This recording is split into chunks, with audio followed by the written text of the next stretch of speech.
오늘은 저희 대종사를 마무리하는 시간을 갖도록 하겠습니다. 그래서 저희 교재에서는 6장에서 9장까지 한번 살펴보고 넘어가겠습니다. 먼저 6장의 내용은 저희가 저번 시간에 살펴본 대로 장자 대종사에는 계속해서 삶과 죽음이라고 하는 주제, 이 두 가지 주제를 어떻게 극복할지, 어떻게 다룰지에 대한 장자의 독특한 시각이 담겨 있습니다. 먼저 6장을 보시면 6장의 내용은 맹손제라고 하는 인물이 나오는데, 이 맹손제라고 하는 인물은 육아를 대표하는 인물입니다.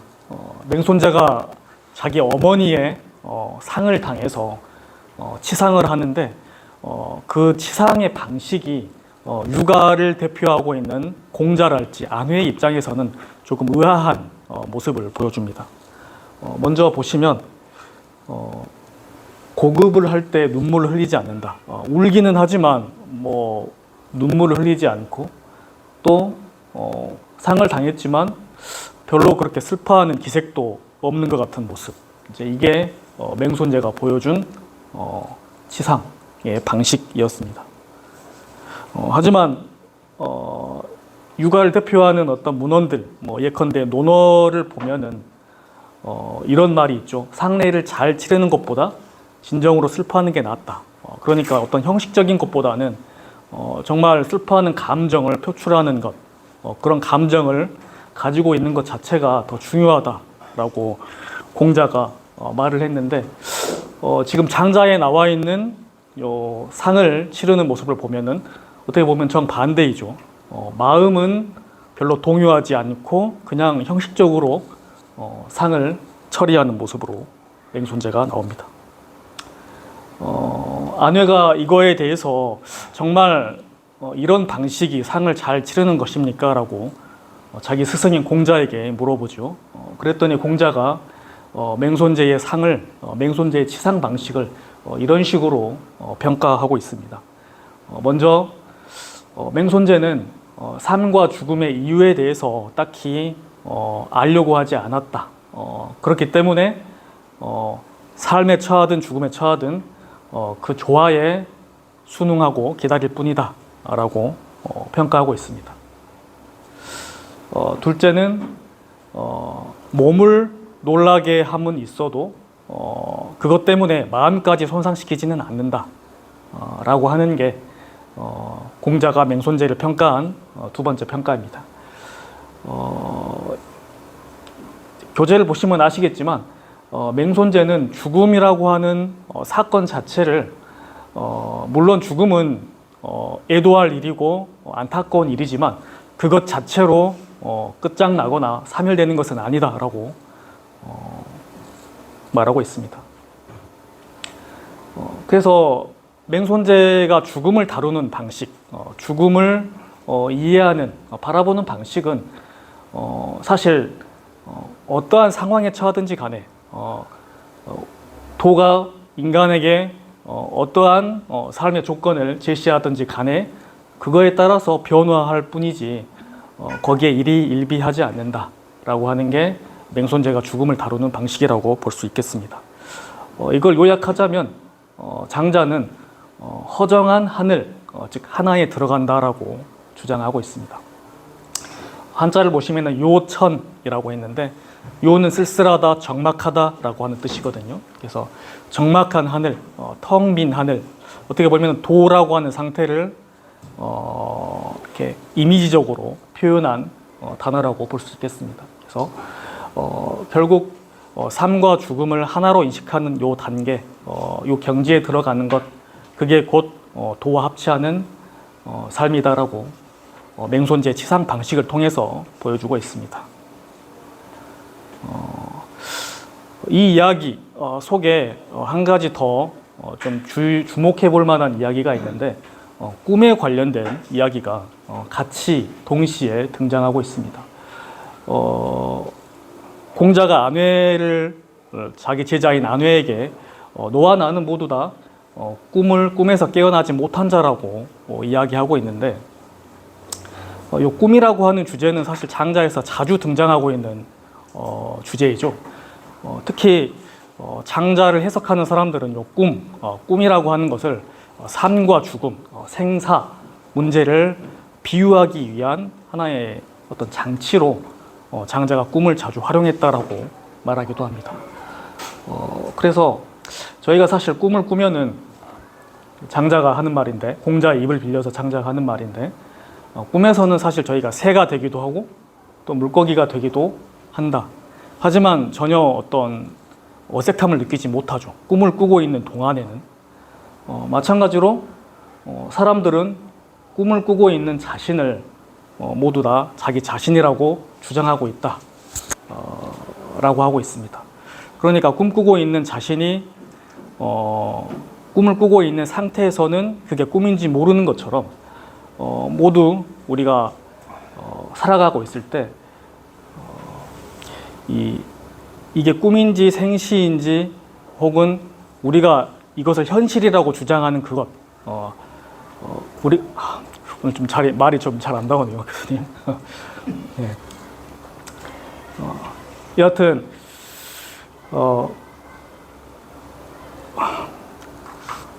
죄송합니다, 오늘.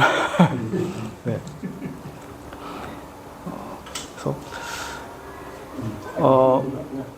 그래서 사람들이 모두 다 자기 자신이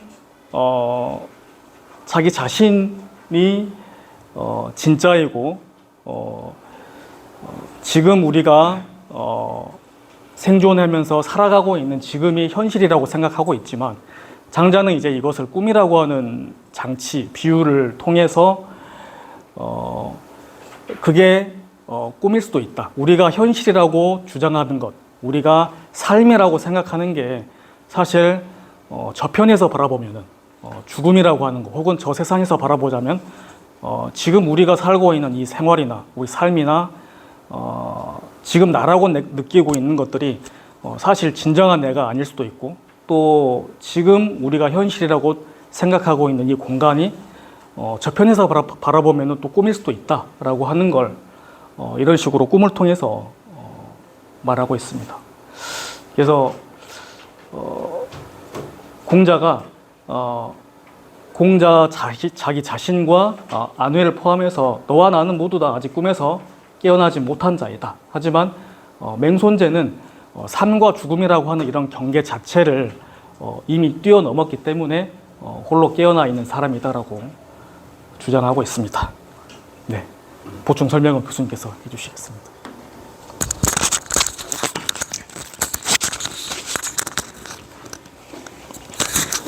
방금 이둔 박사가 지금 발표를 했는데, 발표하면서 본인도 좀 헷갈렸을 것이고, 내가 이둔 선생님 발표를 들으면서 어떤 생각이 나냐면, 이둔 선생님은 중국 베이징에서 이 동양철학을 전공하면서 사실 굉장히 열심히 공부했어요. 근데 그 사람들 이야기에 의하면 그 사람들의 이 문장을 이해하는 수준이 딱 그 수준이에요.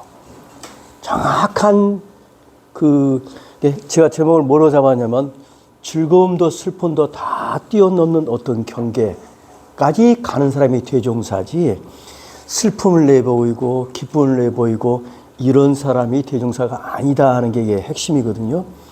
그래서 이 글은 제가 번역해 놓고도 이번에 이제 제 개정판 때 좀 고치려고 많이 좀 손을 보고 있는데, 가장 힘들었던 대목 중에 하나예요. 이거하고 마지막 장하고 죽음 이야기를 굉장히 많이 했는데, 이 죽음을 그 장자는 어떻게 보고 있느냐, 이걸 잘 이해하시면 아마 장자의 이해도가 한 단계 넘어갈 겁니다. 그래서 제목을 제가 슬픔도 즐거움도 넘어선 거예요. 자, 육아에서는 이런 말이 있어요. 상례를 잘 치르는 것보다 진중으로 슬퍼하는 게 낫다. 맞는 이야기입니다. 이것도 훌륭한 말입니다. 가령 외형만 그럴싸하고 속으로는 아이고 잘 죽었다라고 한다면 그런 그 장례는 정말 엉터리 장례겠죠. 이것도 수준 높은 장례예요. 그런데 장자가 보는 것은 뭐냐? 이것도 뛰어넘어야 해요. 슬픔도 뛰어넘을 수 있어야 해요. 당연히 형식은 뛰어넘어야 하는 것이고 슬픔도 뛰어넘어야 해요. 여기서 질문 한번 던질게요.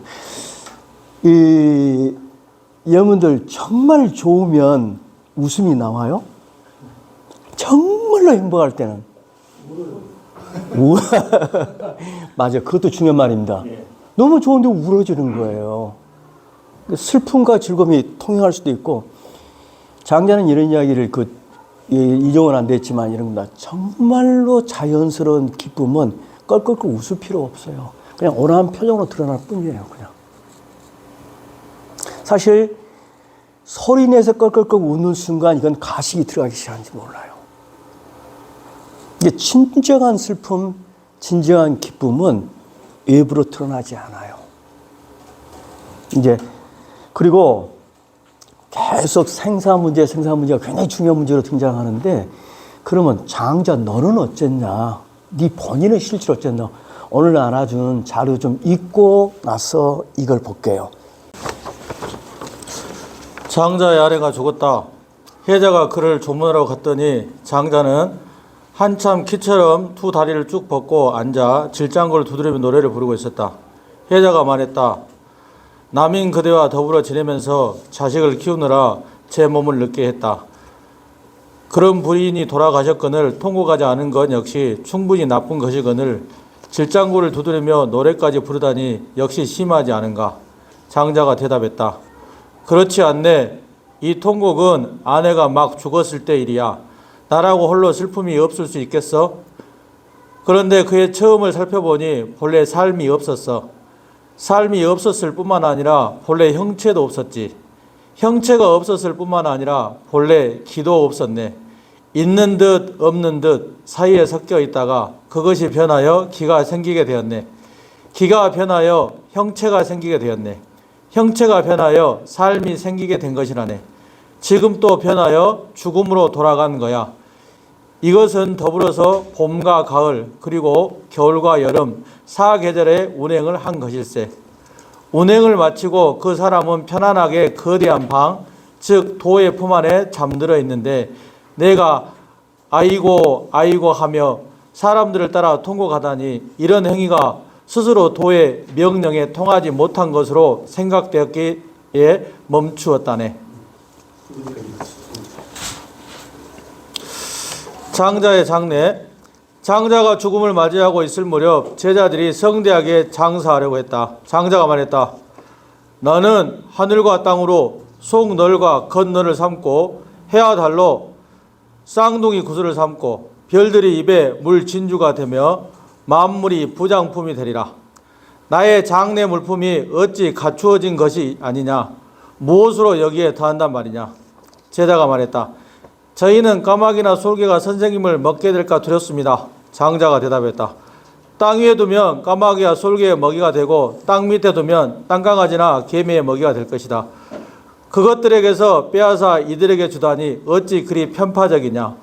불공평을 갖고서 공평하다고 여기면 그 공평함은 불공평하다.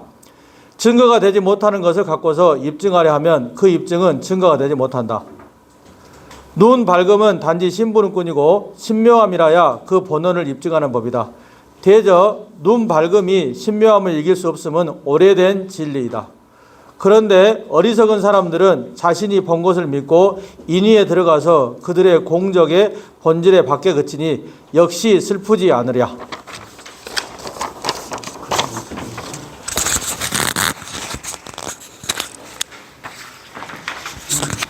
오늘 장자가 자기 아내가 죽었을 때 질장구 치고 노래 불렀다는 사실은 유명한 이야기죠. 근데 장자는 슬펐어요, 안 슬펐어요? 원래는 슬펐어요. 장자도 울었어요. 우닥하면 내가 왜 울지? 우리 고생한 마누라가 편안하게 쉬게 됐는데 내가 왜 울지? 큰 도의 차원에서 보면 우리 아내는 정말 잘 살았기 때문에 좋은 곳으로 가셨을 것이고, 좋은 곳으로 가셨으면 다시 처음부터 출발, 기, 형체, 생명 이런 식으로 뭔가로 물화돼서 나오실 텐데 그렇다면 내가 아내를 위해서 축하하고 잘 가시라고 해야 하지 않을까 하는 생각이 들어서 노래 불러주고 전별가를 노래 불러준 거예요. 두 번째는 자기 주무회 앞에서 제자들이 거창한 장례 절차를 준비하니까 다 때려치워라. 그냥 갖다 들판에 버려. 쉽게 말하면 이런 겁니다. 들판에 버리란 말을 거창하게 하늘과 땅을 관과 놀로 삼고 달과 별을 뭐 구슬로 삼고 뭘로 삼고 하면 되지. 근데 제자들이 하는 소리가 뭐예요? 아, 그러면 새들이 뜯어 먹잖아요. 이걸 조장이라고 그래요. 티베트에서는 그런 제사를 지금 그 장례를 지내죠. 장례하고 다 연결되어 있는 겁니다. 근데 그것이 뜯어먹는다고 땅에다 묻으면 땅 속에서는 뭐가 먹니? 벌레가 먹잖아. 개미가 먹고 땅강아지가 먹잖아. 자, 보이는 것한테 뺏어서 보이지 않는 것에 떼어 주는 것. 이것이 공평한 거니? 사람들은 보이는 것만 딱 넘어가 버리면 더 심하면 보이는 것을 눈 감아 버리면 뭐든지 거리도 해요.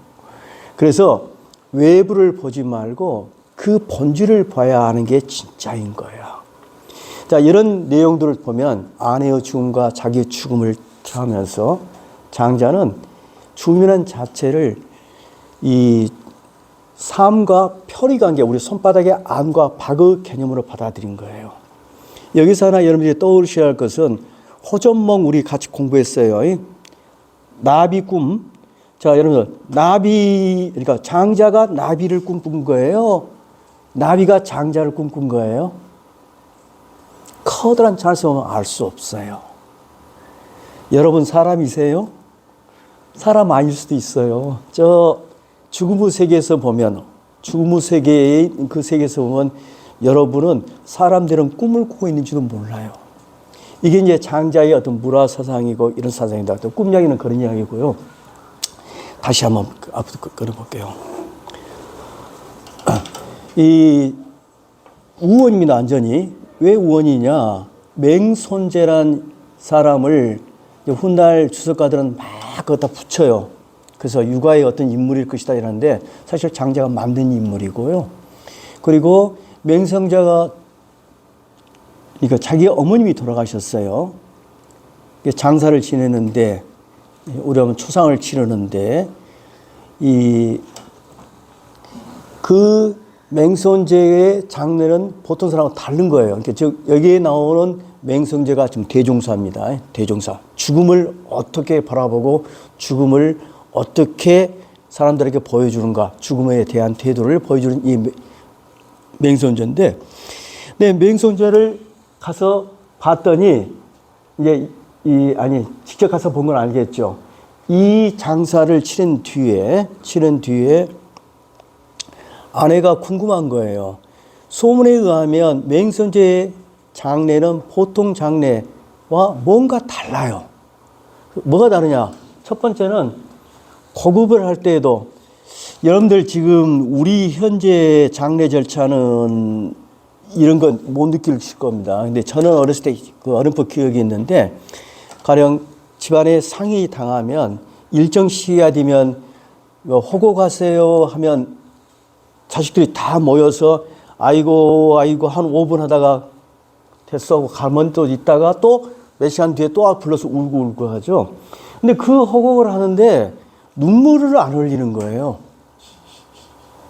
그래서 전체적으로 같은 비슷한 내용입니다. 그래서 저 사람은 마음속에 슬픔이 없는 것 같이 보여요. 그 다음에 상을 치르면서 전체적인 분위기 자체가 슬픔의 분위기가 아니에요. 그래서 이걸 아내가 뭐라냐면 삼무, 세 가지가 다 없다. 아까 말한 그 이둔 박사가 한 것처럼 치상에 가장 중요한 게 뭐라 해서 슬픔이라고 그랬잖아요. 전체적으로 슬픔이 없다. 그런데 이상하게도 온 천하의 최고의 장사다. 저런 집을 처음 봤다. 맹손제의 장례는 너무나 멋있다. 동의하셔야 합니다. 그러니까 뭐냐, 울지 않아도 소리를 내고 하지 않아도 그냥 보이지 않는 아우라가 맹손제한테 느껴지는 거예요. 그래서 신비해. 그 사람은 울지 않는데 거가면 근엄함을 느끼게 되고 뭔가 그 장례는 남다른 데가 있어. 그래서 사람들이 다 동의하면서 최고, 맹손제 최고 효자 이렇게 말했다는 거예요. 그러니까 아내가 도대체 이해가 안 돼. 아니 눈물도 안 흘리고 그다음에 호곡도 제대로 않고 호곡을 하는데도 박자도 안 맞고 그러는데 왜 그게 최고냐라고 물은 거예요. 자, 거기에 대해서 공자의 입을 통해서 맹손제를 설명합니다. 그 다음 장 넘겨주실래요? 그래서 전반적으로 보면은 뭐냐면 여기서 한번 제가 한번 해볼까요? 여러분들 우리가 하루가 24시간 있다면 크게 이렇게 나눠볼게요. 한번 이걸 나시고 우리가 밤이라고 한다면 우리가 밤에는 보통 꿈을 꾸고 있고 낮에는 어떤 행동을 하고 있을 겁니다. 구체적인. 근데 여기에 이제 호전목에 가면 이 꿈속에는 나비였어요. 지금 행동하고 있는 현실에 나는 장자예요. 그래서 장자는 탁 던져주는 말이 여러분들 나비가 장자를 꿈꾸고 있는 건지 장자가 나비가 꿈꾸는지 나는 모르겠다 했는데 사실은 이 두 면이 도라는 이 전체가 도예요. 도의 운행이에요. 라는 측면에서 보면은 그건 알 수 없다는 거예요. 그리고 사실 여기 말에는 많이 선양되어 있지만 인간인 내가 나비가 될 수도 있고 나비인 꿈속에 보였던 그게 내가 될 수도 있어요. 커다란 순환 틀에서 본다면. 근데 이런 구조를 갖고 죽음을 바라보면 죽음이라는 것이 삶의 끝이고 그 절대적인 대척점이 있는 게 아니라 한 틀 안에 있다는 것을 이렇게 받아들일 수 있을 거예요. 제가 그 대종사를 이야기하면서 주체적인 삶을 사는 사람이라고 그랬잖아요. 그 말은 좀 더 구체적으로 표현하면 시간이라는 구속, 그 다음에 자리, 위치, 공간이라는 구속을 초월한 사람이라고 그랬어요. 그걸 뛰어넘을 수 있는 사람이에요. 그 뛰어넘을 수 있는 단계가 지금 이 안에서 뭐 시간과 공간 이런 것들이 다 드러나 있어요. 일단 여기까지 해놓고 또 한번 볼게요. 그래서 첫 번째 이야기는 무슨 이야기냐면 이런 말입니다. 맹성제도 아까 이 장자가 자기 아내에 죽었을 때 처음엔 자기도 모르게 어떠다고 그랬어요. 인간인지라 슬퍼서 울었어요. 자기도 통곡했었어요. 그러다가 울다가 보니까 가만히 있어봐라. 아내가 많이 아프다가 죽었다고 가정합시다. 아이고 쉬게 됐구나 하는 생각이 들었겠지요. 그러다 곰곰이 생각해 보니까 원래 아내는 아무것도 없는 상태에서 어떤 기가 형으로 아내라는 형체가 됐고 그 형체가 생명을 가졌고 주주주 했다가 이제 다시 돌아간 거 아니냐고 깨우치고 그 다음에 어떤 슬픔에서 벗어났다고 그랬죠. 그래서 처음에는 마음이 놀라게 했지만 그러니까 인간인지라 놀라긴 해요. 슬프게 하긴 해요. 그러나 정말로 마음을 상하는 단계가 안 되는 이유는 죽음의 의미를 본질을 깨트려 봤기 때문에 마음을 상할 정도가 아니라는 이야기예요. 그래서 마지막 그래서 죽음이라는 것은 분명 안타까운 일이긴 해요.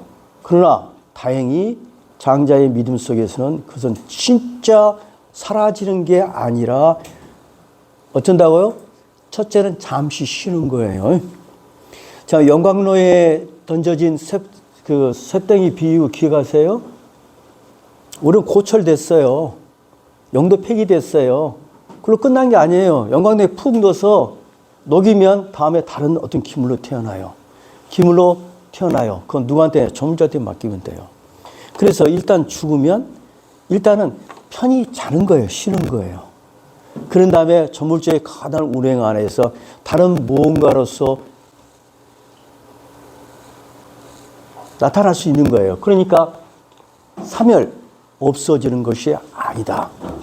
그런 겁니다. 그 다음 넘겨보세요. 그래서 세상을 살면서 여러분들이 우리에게 주어진 안배, 조물주의 안배를 편히 여기면서 변화해 가면 결국 허정한 하늘인 하나, 즉 무상태 도의 본질 속으로 우리는 돌아가게 돼요. 그래서 내가 도가 되는 거죠. 그래서 그 자체, 자, 삼남만상의 대종사는 도예요. 그 도를 본받는 사람이 진이고 그 진인이 바로 대종사라고 그러는데, 그래서 대종사인 도, 그러니까 진인은 우리 보통 인간의 대종사예요. 대종사인 진인의 대종사는 누구냐? 도예요. 그 도에 순응하면 우리는 도 경지에 들어가게 된다. 이런 내용이에요. 그 다음 넘겨보세요. 그래서 그 다음 나온 이야기들이 아까 제 호전문 구조를 같이 다시 가져와서 지금 이야기를 하는 거예요. 그래서 툭 하면서, 야, 아내한테 하는 겁니다. 공자가. 네가 지금 보고 있는 것, 맹선제의 그 장례를 보고 있는 것은 뭘 보고 있는 겁니까? 행동을 보고 있는 거예요. 호국 시간에 때 맞춰서 울었느냐, 박자 맞춰서 울었느냐, 울 때 눈물을 흘렸느냐 안 흘렸느냐. 그러니까 눈물을 흘릴 수 있는 것도 훈련이 필요할 거예요, 아마. 실제로 저는 어렸을 때 참 희한했어요. 우는 게 꼭 노래 같았던 느낌을 가졌는데 지금 와서는 이해해요. 제가 자꾸 던지는 질문이었죠. 며느리가 잘 울어요? 딸이 잘 울어요? 어머님 돌아가시면? 딸이 잘 못 울어요. 딸은 잘 못 울어요. 며느리는 박자 맞춰서, 그리고 눈물도 정말 잘 흘려요. 촥촥촥촥. 그런데 딸은 박자가 맞는지 안 맞는지, 눈물이 나오는지 안 나오는지 신경 안 쓰고 울어요. 이야기 내가 만들어낸 이야기 아닙니다. 장자 안에 나와요. 장자 안에 그런 이야기가 나와요. 자, 근데 이게 그 삶과 죽음을 꿈과 우리 실제 삶을 비유해서 말하는 거예요. 그러면서 공자가 아내한테 던져준 거야. 너 새 된 꿈 꾼 적이 있지? 물고기 된 꿈 꾼 적이 있지? 그리고 물고기 꿈꾸고 있을 때 네가 사람이라고 생각한 적 있어? 한 번도 없었지. 새도 한 번도 없었지. 그럼 우리 지금 현재 우리가 너하고 나하고 맹성저가 진짜 효자냐 아니냐를 논하고 있는 것, 이게 꿈일까 사실까? 우리는 헛다리를 짚고 있는 꿈을 꾸고 있는 거야. 우리 지금 맹선제의 치상이 잘된 거냐 못된 거냐 이렇게 따지고 있는 이 자신은, 이 자체가 우리가 꿈을 꾸고 있는 거예요. 이런 식으로 지금 이야기를 던져주고 있습니다. 그러면 이제 우리가 대종사의 가장 큰 축 중에 하나가, 그러니까 그 대종인 스승이라고 그랬잖아요. 큰 스승으로 군림할 수 있는 것 중에 하나가 생사를 극복한 모습을 세상 사람에게 보여주는 것, 생사에 대처하는 문제를 보여주는 것이 하나의 축이에요. 그 다음에 우리 이제 제일 나중에 나가면 현실적인 어떤 부귀 공명이라든지 우리가 차지하고 있는 사회적 지위, 디그리를 어떻게 볼 것인가. 이러한 문제를 어떻게 대처해서 보여주는가. 그게 이제 마지막으로 나올 텐데, 이제 이 두 개를 합치면 시간과 공간을 초월한 붕세로 살 수 있는 그런 모습이 나오는 거예요. 자, 넘겨봐요. 그 다음에 그런 내용이지. 그 다음에 여기서 두 번째. 맹성씨는 홀로 꿈에서 깨어 있어요. 사람들이 곡을 하니 자기도 곡을 했다. 예. 설명을 좀 붙여볼게요. 자, 여러분들 화강동진이라는 말은 굉장히 노장사상이 중요한 겁니다. 내가 도를 깨우쳤어요. 그러면 도 깨우친 티를 내고 살아야 합니까? 이건 노자장자가 노라고 그랬어요. 어떻게 해야 해요? 주위 사람과 똑같이 살아야 해요. 그러니까 공자와 아내 너와 나는 지금 꿈꾸고 있는 거야. 미몽에 빠져 있는 거야. 근데 맹소는 꿈에서 깨어나서 생사를 꿰뚫어 보고 있어. 따라서 이 어머님이 돌아가신 자체가 슬퍼할 일이 아니라 크게 본 도 차원에서 돌아가고 있는 것이기 때문에 슬퍼할 일도 아니고 기뻐할 일도 아니고 하는 어떤 상태라고 알고 있어요. 알고 있어요. 그러나 딱 보니까 시간 돼서 호국 시간이야. 주위 아들, 딸들이 다 와서 손주 며느리 와서 울기 시작해. 그러면 야 임마 쓸데없는 짓거리야. 그런 허리허식을 왜 해? 하고 자리를 피하는 게 아니라 자기도 따라서 해요.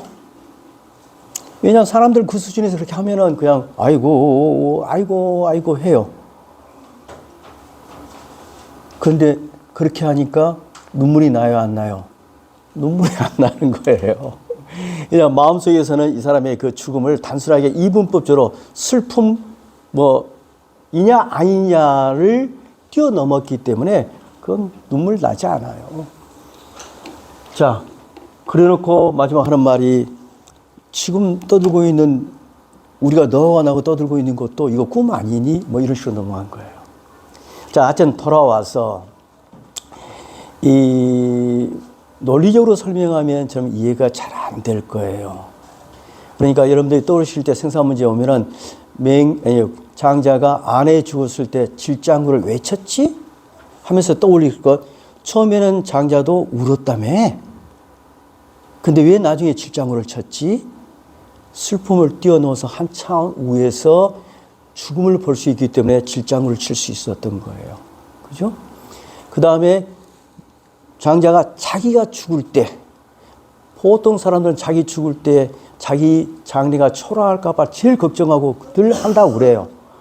그리고 우리 광고들 보면 그러잖아. 김서방, 이서방, 몸서방, 자네 덕분에 참 잘 모셨네. 참 외부에게 잘 보게 그럴싸하게 잘 우리 장사를 치렀네. 이런 게 목표라면 장자는 그래 나 이제 잠자러 가는구나.